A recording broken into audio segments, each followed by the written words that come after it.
نظر کا دم فاتحہ ایک بار، وما انفقتم من نفقۃ او نذرتم من نذر فإن اللہ یعلم ما للظالمین من انصار، پھر آیت الکرسی پڑھ لے، وننزل من القرآن ما هو شفاء ورحمۃ للمؤمنین تک، پھر افحسبتم اخیر تک، پھر فاجتباه ربه اخیر تک پڑھ کر دم کر لے۔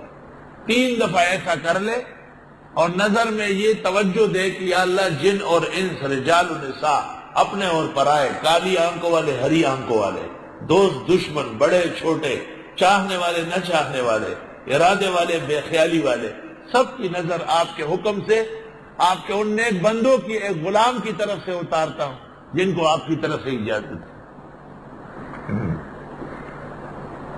انشاءاللہ ٹھیک ہو جائے۔ کیا قرآن ہے، کیا فصاحت ہے، کیا کیا ٹوٹ کے اور ہر چیز چلا دیتا ہے۔ اعوذ باللہ من الشیطان الرجیم، بسم اللہ الرحمن الرحیم، یا ایہا الناس اتقوا ربکم ان زلزلۃ الساعۃ شیء عظیم یوم ترونها تذہل کل مرضعۃ عما ارضعت وتضع كل ذات حمل حملها وترى الناس سكارى وما هم بسكارى ولكن عذاب الله شديد۔ سورہ حج مدنی ہے، 78 آیات اور 10 رکوع ہے، نزول میں 103 ہے اور موجودہ ترتیب میں قرآن کریم کی 22 سورت ہے۔ سورہ انبیاء میں بہت سارے پیغمبروں کی بیماریاں، تکالیف، مصائب اور شدائد بیان ہوئے، اور حق تعالی نے کہا یدعوننا رغبا ورہبا، خوشی کا موقع ہو یا تکلیف کا یہ صرف ہمیں پکارتے ہیں۔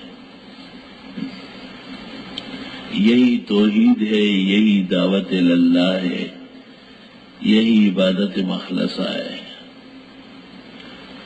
چنانچہ اس مناسبت سے یہاں ارشاد فرمایا کہ ایسی عبادات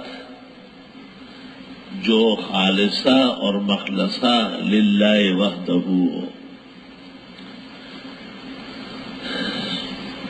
صرف یہ نہیں کہ وہ پکارتے تھے رب العزت کو، بلکہ کانوا یسارعون فی الخیرات، نیکی کے کاموں میں بھی پیغمبر لوگ آگے بڑھتے تھے۔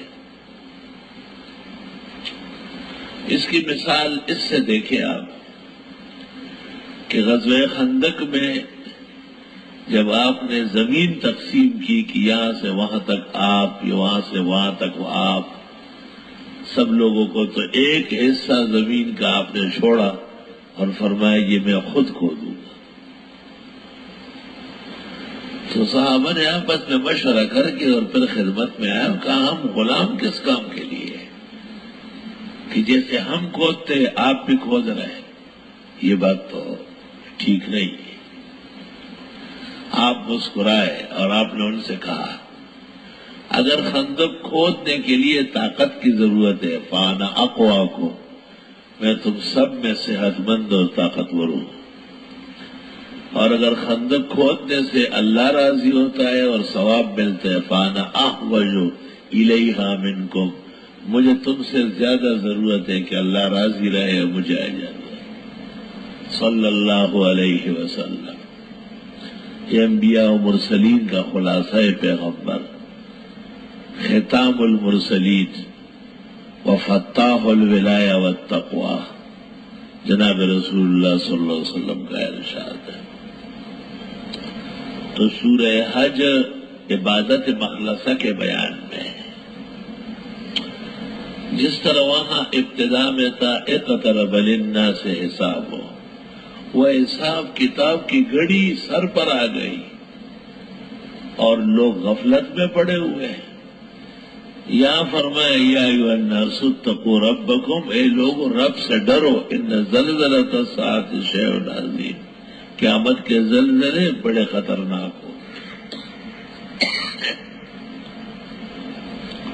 مفسرین نے قرب قیامت کے زلازل اور بعد ما وقعت القیامہ کے زلازل پر بات کی ہے۔ میرے خیال میں اس کی کوئی ضرورت ہی نہیں، قیامت قیامت کی ہے، باہر ہو یا اندر آئیزاں۔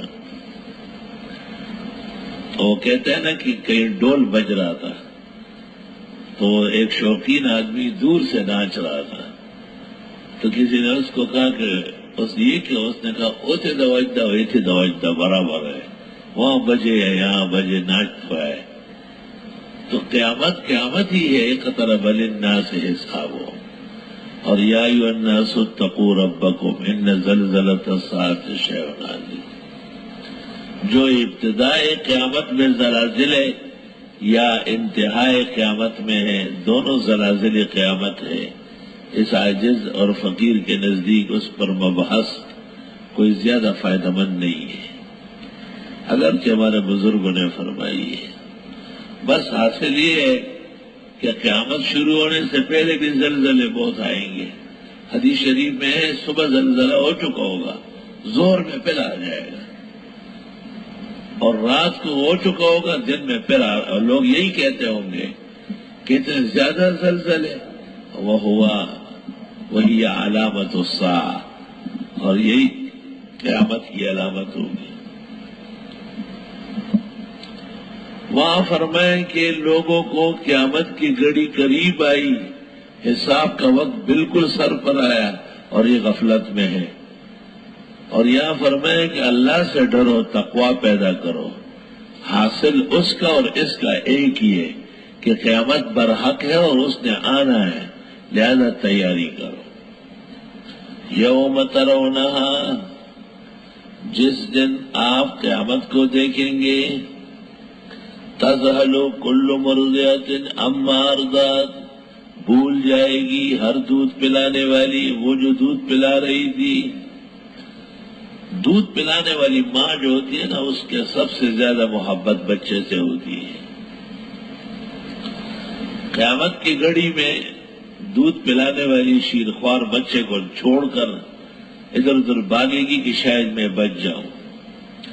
یہ نوشہرہ کا اوجڑی کیمپ اور اسلام آباد کا اوجڑی کیمپ میں کچھ دھماکے ہوئے تھے امریکہ کی خاص رذالت اور شرارت سے، اور اس وقت کے نیک دل اور ہمدل جنرل ضیاء الحق کو تنبیہ کرنے کے لیے میں آپ کو اس کا بتا نہیں سکتا کہ نوشہرہ کے گھروں سے عورتیں کس طرح بھاگی ہے، مارکیٹوں سے لوگ کیسے دکانیں سونے اور چاندی کے چھوڑ کے جو بھاگے ہیں، کیونکہ اس کے دھماکے اتنے خطرناک تھے کہ کیپٹن اور فوجی اندر جاتے تھے اور بس پھر پتہ چل جاتا تھا کہ دھماکے کی نظر ہو گیا، اور اس طرح سینکڑوں کی تعداد میں فوجی مارے گئے۔ اور وہ دھماکے اس خیال سے تھے کہ نوشہرہ سے 100 میل دور لوگوں نے بھی یہی محسوس کیا کہ شاید قیامت آ گئی ہے، یہ تو دنیا کی چیزیں رک گئی، ختم ہو گئی، لیکن قیامت جسے خدا کہتے کہ اس سے ڈرو، بچ نہیں سکو گے جب تک تقوی و پرہیزگاری نہ ہو۔ تقوی و پرہیزگاری عجیب چیز ہے کہ یوم القیامہ کے تکالیف بھی اس سے آسان ہوتی ہے، اللہ تعالیٰ نصیب فرمائے۔ وَتَدَعُ كُلُّ ذَاتِ حَمْلٍ حَمْلَهَا، اور پھینک دے گی ہر حاملہ اپنا حمل۔ 40 دن اور 17 دن کا پانی جو بچہ دانی میں جمع ہوتا ہے نا، وہ بھی نکل آئے گا، اتنا زور لگے گا۔ وَتَرَى النَّاسَ سُكَارَىٰ، اور آپ دیکھیں گے کہ لوگ مدہوش ہیں، وَمَا هُمْ بِسُكَارَىٰ، کوئی بے ہوشی نہیں، کوئی شخص بے ہوش نہیں، ولیکن عذاب اللہ شدید، لیکن اللہ تعالیٰ کا عذاب بہت سخت ہوگا۔ یا رب حفاظت فرما، ہمیں محفوظ فرما، ہمارے عواقب اور انجام بخیر فرما۔ وَمِنَ النَّاسِ مَن يُجَادِلُ فِي اللَّهِ بِغَيْرِ عِلْمٍ، لوگوں میں بعض ایسے ہیں جو جھگڑتے ہیں اللہ کے بارے میں بغیر علم کے۔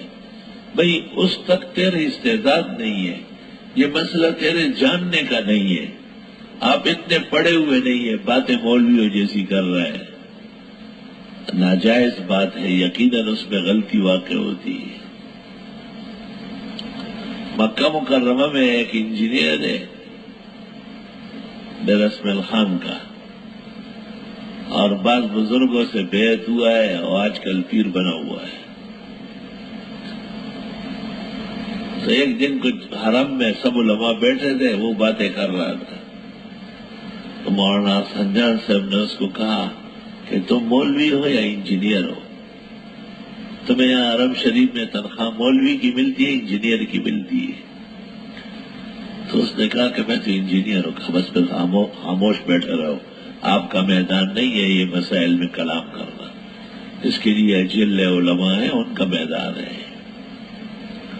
یہ ایک مرض ہے، ایک آدمی شروع ہو جائے گا ادھر سے ادھر سے، آپ حیران ہو جائیں گے کہ شاید توضیح اور بیزاوی کا حافظ ہے، اور حال یہ ہے کہ جنگ اخبار پڑھنا نہیں چاہتا ہے۔ اور تو چھوڑو،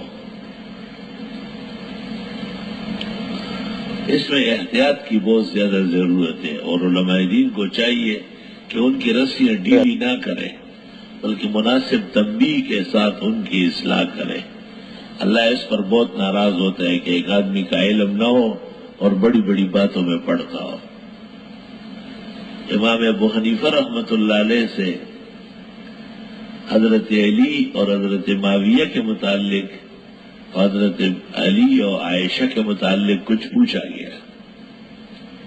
حیات الایمان میں دمیری نے نقل کی ہے، یہ دمیری محدث ہے، بہت بڑے محدث ہے۔ اس کی ایک کتاب ہے احکام القرآن کے نام سے، وہ بہت حیران کن تفسیر ہے، لیکن علماء کہتے ہیں کہ امام طحاوی سے لے چکا ہے سارا۔ طحاوی کی 30 جلدوں میں احکام القرآن ہے، صرف 4 جلدیں آئی ہے، 2500 روایات ہے اس میں، 2500 روایات ابن کثیر اور تفسیر کبیر میں نہیں، طحاوی کی صرف 4 جلدوں میں 2500 روایات۔ طحاوی کے متعلق کہتے ہیں احفظ ھذا الدین، اس دین کے محدثین میں سب سے بڑا حافظ تھا اس کا۔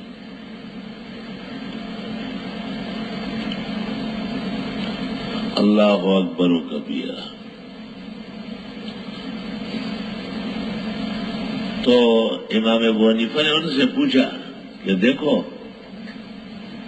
اللہ تعالیٰ نے ہماری حفاظت کی، ہم اس وقت نہیں تھے، غلطی بھی ہو سکتی تھی کہ ہم کسی ایک کے ساتھ اس طرح ہو جاتے کہ دوسرا خفا ہو جاتا، اللہ نے ہمیں بچایا، اور یہ مسئلہ قیامت کے دن مجھ سے خدا نہیں پوچھے گا کہ اے ابو حنیفہ، علی اور معاویہ جو صفین میں لڑے ہیں کون اکبر ہے، اور جنگ جمل جو علی اور عائشہ کے درمیان پیش آئی کون مجھ سے نہیں پوچھے گا، یہ میرا مسئلہ نہیں ہے۔ اس نے کہا ہاں آپ سے نہیں پوچھا جائے گا، پھر آپ مجھ سے ایسے مسائل کیوں پوچھ رہے ہیں جس میں میرے خاتمے اور میری عاقبت کا اندیشہ؟ امام ابو حنیفہ جیسے علم کس کا ہوگا؟ احتیاط اتنی زیادہ فرماتے ہیں۔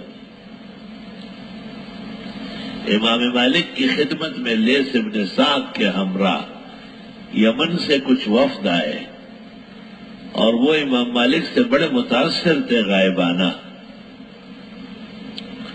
اور 36 سوالات کیے انہوں نے، وہ سوالات و جوابات موجود ہیں۔ امام مالک نے صرف 4 کے جوابات دے دیے، 32 کے لیے کہا لا ادری، مجھے معلوم نہیں ہے، میرے مسائل نہیں۔ لیث ابن سعد کان افقہ من مالک، امام مالک نے کہا کہ میں جوابات آپ کی طرف سے، کہا میری طرف سے نہیں، اپنی طرف سے، تاکہ آپ اس میں ملزم ہوں، میرا نام کیوں لیتے، میں نے تو خود معذرت کی ہے۔ تو سوال جواب میں بھی احتیاط ہونے چاہیے، ہر سوال قابل جواب نہیں ہوتا۔ علم کا مقصد ہر دریا میں چھلانگ مارنا نہیں ہے، علم کا مقصد بہت سارے میدانوں سے بچ کے چلنا ہے۔ عالم محتاط زیادہ بہتر ہے، اور علم جتنا قوی ہوگا اور وسعت کا ہوگا، آدمی میں احتیاط پیدا ہوگی، یہ بات یاد رکھیں، کبھی بھی وہ بے احتیاطی نہیں کرے گا۔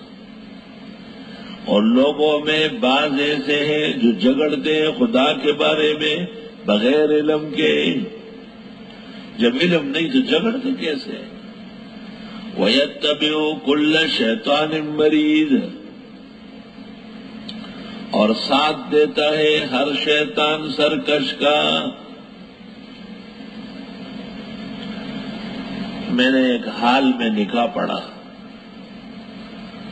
تو مجھ سے ایک آدمی پوچھتا ہے کہ آپ نے ایک دفعہ پوچھا لڑکی والوں سے اور ایک دفعہ پوچھا لڑکے والوں سے؟ میں نے کہا ایک دفعہ پوچھنا کافی ہے اور اس سے نکاح منعقد ہو جاتا ہے۔ تو مجھے کہا آپ کے علاوہ اور علماء کو میں نے دیکھا ہے کہ وہ 3 دفعہ پوچھتے ہیں۔ میں نے کہا میں نے ایسے علماء کو بھی دیکھا ہے جو لڑکے سے آمنت باللہ پڑھواتے ہیں۔ کیا حال میں اس بچے سے آمنت باللہ بھی پڑھوائے؟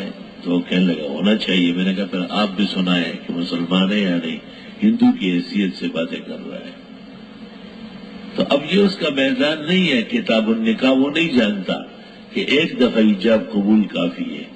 اس لیے مولانا اشرف علی صاحب نے جرأت کی، خدا جزائے خیر دے، امداد الفتاوی میں لکھا کہ 3 دفعہ پوچھنا مستحب بھی نہیں ہے، فضول میں ناکارہ کام۔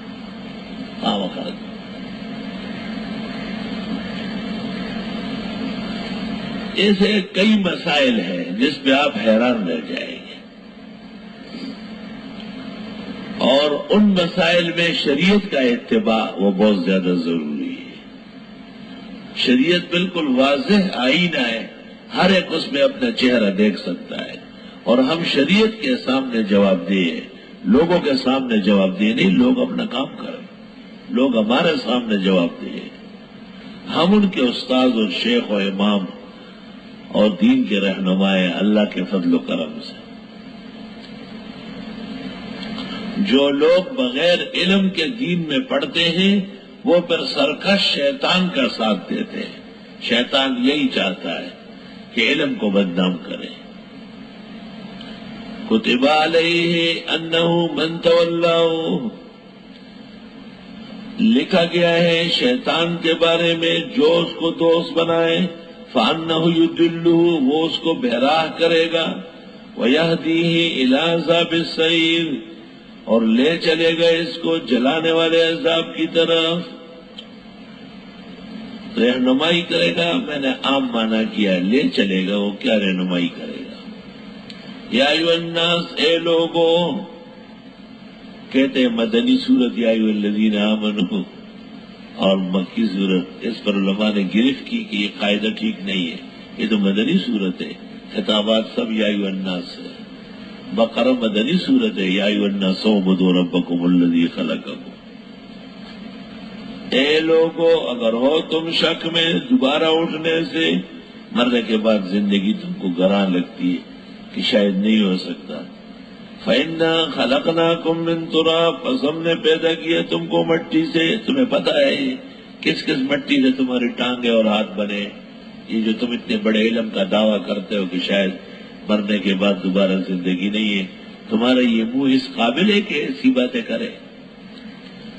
ثم من نطفۃ، پھر ایک بوندے سے، ثم من علقۃ، پھر جمے ہوئے خون سے، ثم من مضغۃ، پھر گوشت کے لوتڑے سے، مخلقۃ، بنے ہوئے، وغیر مخلقہ، اور نہ بنے ہوئے، لنبین لکم، تاکہ ہم بیان کریں تم کو۔ یہ مرحلہ تمہیں یاد ہے؟ اتنی عقل ہے تو اپنے آپ سے بے خبر ہے، قیامت کا کیا انکار کر رہا ہے؟ وَنُقِرُّ فِي الْأَرْحَامِ، اور ہم ٹھہراتے ہیں بچہ دانیوں میں، مَا نَشَاءُ، جس کو چاہے، إِلَىٰ أَجَلٍ مُّسَمًّى، وقت مقررہ تک، 9 مہینے پورے ہونے لگتے ہیں تو بچہ پیدا ہوتا ہے۔ ثُمَّ نُخْرِجُكُمْ طِفْلًا، پھر ہم نکالتے ہیں تم کو چھوٹے بچے کی شکل میں، ثُمَّ لِتَبْلُغُوا أَشُدَّكُمْ، پھر تاکہ تم پہنچو اپنی طاقت توانائی کو، پھر جوان بنتے ہو، مستنڈے ہوتے ہو، پھر یہ بڑے بڑے کندھے اور بڑے بڑے چھڈے چہرے نکل آتے ہیں، اور پھر کہتے ہیں کہ اللہ تعالیٰ ایسا کر سکتا ہے، اللہ نے ایسا کیا ہے۔ یہ خریتا گورو پسارا شپیتا گورا، یہ خلیتا گورو دی غٹ غٹ خبر تا گورا، اول ځان د خپل کناټو نه خبر کا، ځان د خپل نظام زندگی نه خبر کا، پاغ مسئلو کلام کئی چاہ قرآن کے بس سر بیان شوی. اللہ نے اس لیے یہ بیان کیا کہ یہ تمہارے اپنے مرحلے جو تم پر بیتے ہیں یہ تمہیں یاد ہے کیا؟ پہلے تو یہ مجھے بتاؤ. وَمِنْكُمْ مَن يُتَوَفَّى، تم میں بعض ایسے ہوتے ہیں کہ پہلے ہی فوت ہو جاتے ہیں. وَمِنْكُمْ مَن يُرَدُّ إِلَىٰ أَرْذَلِ الْعُمُرِ، اور تم میں سے بعض وہ ہے جو لٹائے جاتے ہیں کمزور عمر کی طرف. رذیل عمر، ارذل، توبہ. سب سے شریف عمر کون سی ہے؟ جس میں انسان علم سیکھتا ہو، علم پڑھاتا ہو اور علم اس کا کسب ہو. کائنات میں اس سے بہتر عمر نہیں ہو سکتی. قرآن کو دیکھو سمجھ میں آئے گا. کیونکہ اللہ فرماتے ہیں بعض تم میں سے ایسے عمر کو پہنچ جاتے ہیں لِكَيْ لَا يَعْلَمَ بَعْدَ عِلْمٍ شَيْئًا، کہ جو چیزیں وہ کبھی جانتا تھا اب نہیں جانتا. آئے ہائے. ہمارے ایک بزرگ کافی بوڑھے ہو گئے تو ان کا بیٹا آیا باپ سے ملنے کے لیے. تو اب دماغ ان کا کافی 100 سال سے زیادہ ہے. بیٹے کو کہتے ہیں لالا پر خیر آ گئے السلام علیکم سنجھے. اب بیٹا پھوٹ پھوٹ کر رویا. اس نے کہا وہی ابا کو کیا ہو گیا. ہمارے ایک ساتھی تھے وہ مجھے کہتے ہیں میری نانی ہے وہ بھی 100 سال کے قریب ہے. میں کراچی آ رہا تھا اس سے رخصت لینے گیا یک دم کہنے لگی کاکا جی سلام علیکم. تو خیر امامت تو مستان حسین تو خبریں کے ماتا لِكَيْ لَا يَعْلَمَ بَعْدَ عِلْمٍ شَيْئًا. توبہ. اور ہمارے ایک بزرگ ہے وہ اکثر العلوم کو دارالعلوم دیوبند کہتے ہیں اور بڑے واقعات ہیں ان کے حیران کن. یہ اللہ کا احسان ہے کہ علماء دین ہول فول نہیں بکتے ہیں بالکل نامناسب. بس یہی کہ کسی ویسے عالم کو حضرت مدنی کہا، احسن العلوم کو دیوبند کہا اور وہ یہ سمجھتے ہیں کہ میں نے 8 سال یہی گزارے ہیں. اس سے پتہ چلتا ہے کہ بہت زیادہ عمر بھی کوئی آسان کام نہیں ہے. بس عمری و عمر امتی ما بین 60 الی 70. ایسی عمر میں آدمی جائے کہ الناس احوج الیہ، کائنات اس کے محتاج ہو. جیسے مفتی محمود تمام کراچی کے مولویوں کو جمع کیا تھا کہ تم نے ضیاء الحق کو جواز زکوٰۃ کا فتویٰ دیا کیسے، مجھے یہ بتاؤ. بیٹھو یہاں مجھ سے بات کرو، میں تمہیں سمجھانے آیا ہوں. اور حضرت نے کہا 2 صورتیں ہیں، یا تم بتاؤ کہ کیوں جائز کہا، میں اخیر میں گرفت کروں گا جوابات دوں گا. دوسری صورت یہ ہے کہ میں تقریر کروں اور آپ اس کی گرفت کریں. تو جتنے علماء تھے انہوں نے کہا ہم پہلے رجوع کر رہے ہیں، ہم نہ گرفت کریں گے نہ آپ کے سامنے تقریر کر سکتے ہیں. تو حضرت نے کہا اس طرح احترام میں رجوع شرعاً جائز نہیں ہے. آپ نے جو فتویٰ لکھا تھا تو ضیاء الحق کے لحاظ میں لکھا تھا. کیا آپ علماء دیوبند نہیں تھے؟ میرے لحاظ میں رجوع کرنے کا کیا مطلب ہے؟ میں آپ پر گرفت کرنا چاہتا ہوں کہ اس میں تینوں باتوں میں آپ غلطی پر ہیں. آپ نے بینک کے رکوم کو اموال ظاہرہ کہا ہے. 1400 سال میں کوئی قاعدہ نہیں اسلام میں کہ یہ اموال باطنہ ہے. اس کی زکوٰۃ مالک خود دے گا. حضرت عمر اور حضرت عثمان کے واضح احکام موجود ہیں اور 4 ائمہ اس پر متفق ہیں. اور آپ نے بینکوں سے بغیر نیت کے کٹوتی کرائی ہے جبکہ زکوٰۃ کے بعدات محض ہے اور اس میں نماز کی طرح نیت شرط ہے. اس طرح موٹی موٹی باتیں انہوں نے کہی.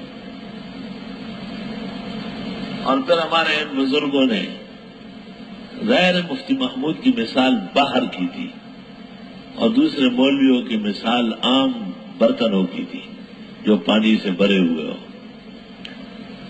اور سب کو نظر آ رہا تھا کہ خیر نہیں ہے آج ہماری. لیکن حضرت نے بڑے آرام تسلی سے کہا کہ اگر آپ کے دلائل اور گفتگو سے مجھے تسلی ہوئی تو میں آپ کے حق میں رجوع کرنے میں آر نہیں سمجھوں گا. ہو سکتا ہے آپ کی بات صحیح ہے تاکہ یہ منہ کھولے. اور میں آپ سے بھی توقع رکھتا ہوں کہ اگر میری بات آپ کی سمجھ میں آئی اور میں نے آپ کے فتوے کی غلطی آپ پر واضح کی تو مجھے آپ سے یہی توقع ہے کہ آپ بھی یقیناً رجوع الی الحق کریں گے اور مجھے آپ سے اس میں کوئی گلہ شکوہ نہیں ہوگا۔ حضرت نے وہ بیان شروع کر دیا۔ خود حضرت مولانا تقی عثمانی مدظلو لکھتے ہیں کہ حضرت نے ایسا زبردست اس کا تمہید قائم کیا کہ ہم بہت خوش ہوئے کہ طبیعت بہت اچھی ہے، کیونکہ وہ جس مسئلے پر کلام کرتے تھے ان جیسا کلام کوئی دوسرا ماں کا بیٹا نہیں کر سکتا، اس کے لیے ایسا سازگار ماحول بناتے تھے۔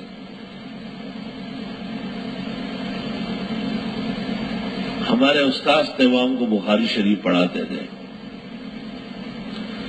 اور وہ کہتے تھے مفتی محمود آیا ہے مہمان خانے میں بیٹھا ہوا، اس طرح حقارت سے۔ تو جی ناظرین، یہ تھا آج کا بیان مفتی ظہر ولی شاہ صاحب کا۔ اس طرح کے بیانات کو سننے کے لیے اس چینل کو سبسکرائب کریں اور ویڈیو کو لائک کریں اور بیل آئیکن کو ضرور پریس کریں تاکہ ہم لیٹسٹ ویڈیو اپلوڈ کریں اور وہ آپ کو بروقت موصول ہو۔ اگلے بیان تک ہمیں اجازت، اللہ حافظ۔